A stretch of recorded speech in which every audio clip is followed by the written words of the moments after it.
Welcome! Naanapod tayo bagong vlog. Ako si Nila Agan TV ug karon kaon na punta.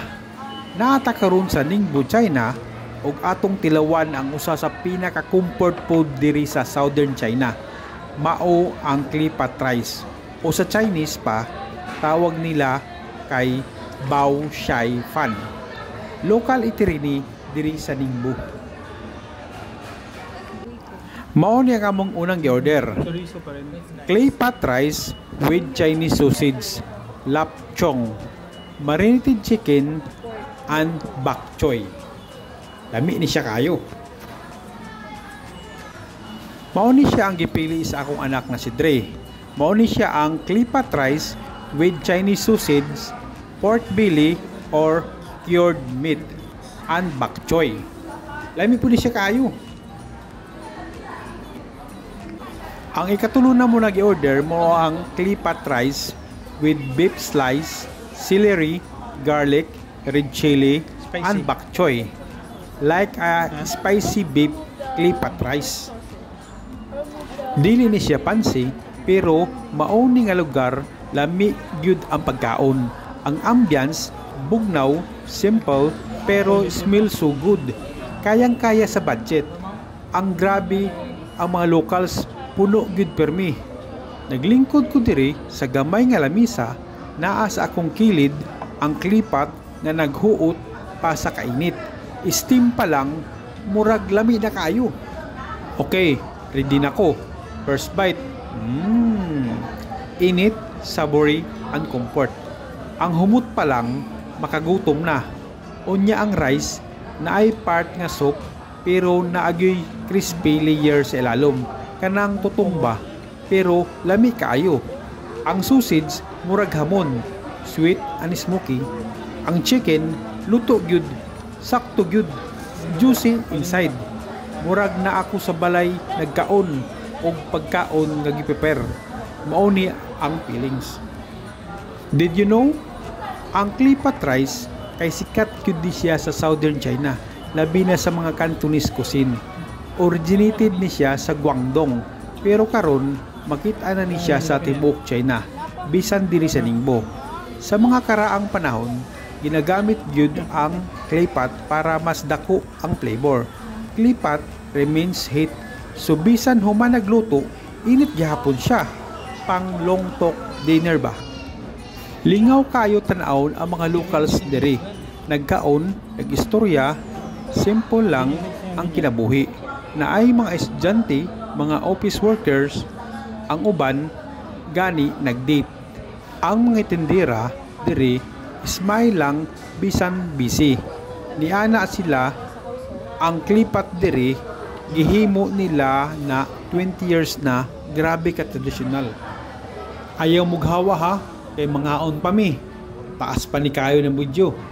Ayaw mo kalimot sa pag-comments kung taga-asa mo, para matanaw na mo kung asa naabot ang kanina video. Ikang salamat daan.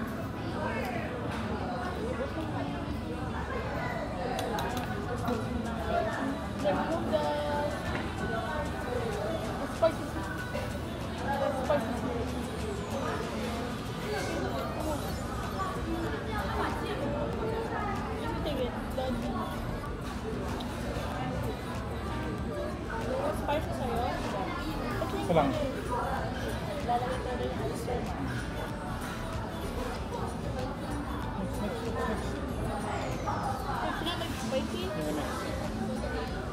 You have the beef again.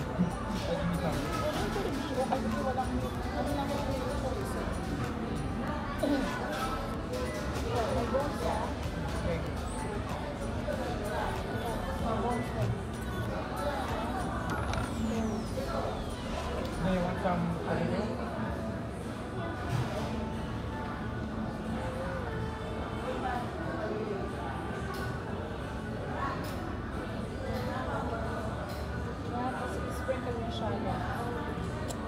Kung naamo diri sa Ningbo o sa Southern China, ayaw gyud ninyo kalimti og tilaw sa Klipat rice.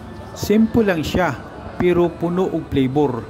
Mas nindot ni kaunon og bugnaw na panahon. Init ang rice humot nga toppings, crispy base. Mura kag gihatagan og hag sa imong tiyan.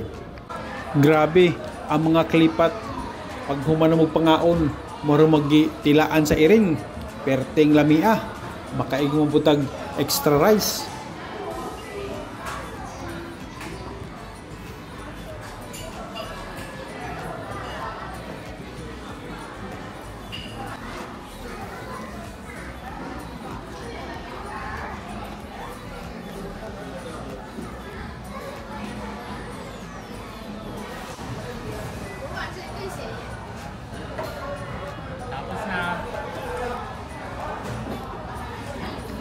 Naglakaw-lakaw sa mi karon kay grabe ka busog. Pag abot na namo diri, lapad kaayo ang plaza. Naa sa tunga ang fountain. Unya, palibot kay shopping center, cafe o restaurant. Naay mga tao naglingkod sa bench, nag-snack uban kay nagpa-picture sa ilang barkada. Murag open air mall nga naa sa city vibes. Mao ni siya ang Chanye Square. Nisulod mi diri pipila ka store na ay Zara, Uniqlo, H&M, Adidas, Jordan og mga Chinese brand nga first time na ko nakita. Mura ni siya SM or Ayala sa Pinas, pero mas dako og modern. Mga alas 5 na, nagsugod na ang nindot ang kahayag. Ang adlaw nag-slow sit. Unya, ang mga building nagsugod na pug sigdi sa ilang mga lights. Makita nimo nga nagbag-o na ang mood. Gikan sa lively na init, mahimong relaxing ug romantic ang feeling. Naay mga couple nag-date, mga pamilya nagbanding-banding, ang fountain sa tunga nagsugod na pod og light show.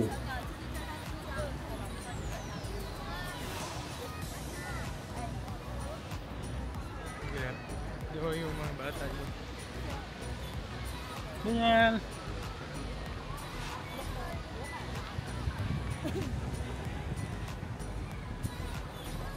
Oh, ma'am. Diri.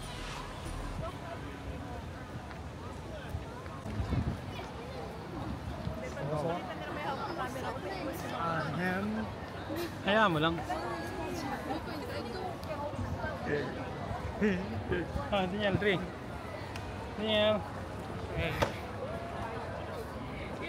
What's up? I'm happy to see no Vocaloid. What's up?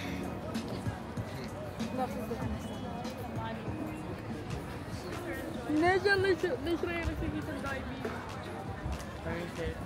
Usa ra gyud akong masulti sa Chanye Square.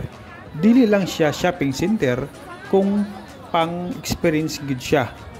Gikan sa hapon nga init ug lively hangtod sa gabi, hayag ug puno sa energy. Feeling nimo maka-proud gyud ang mga taga-Ningbo ani na lugar. Safe, limpyo ug welcoming ang mga tao diri. Pag-abot sa gabi, wow kaayo. Ang lights diri kay colorful. Daghan neon sign, digital billboards ug LED strips sa mga kahoy o building. Murag mini Times Square ba? Naay live performance sa kilid, street performer nga nagbayolin, naapoy mga singer, ang mga tao nagtapok-tapok. Padulong nami sa tunga. Kay akong anak na si Daniel nang hagad na kay nagsugod na daw og fountain show. Grabe siya ka-happy. Ang mga bata diri, grabe ka, colorful ka gyud ang fountain. Naay mga color. Napay music na English, perting bibuha. Salamat kaayo sa pag-uban namo karon. Ayaw kalimot pag-like, share, subscribe, ug comment pud mo kung unsa ang inyong pinakalami na Chinese dish. Kita-kit sa sunod Family Adventure. Bye!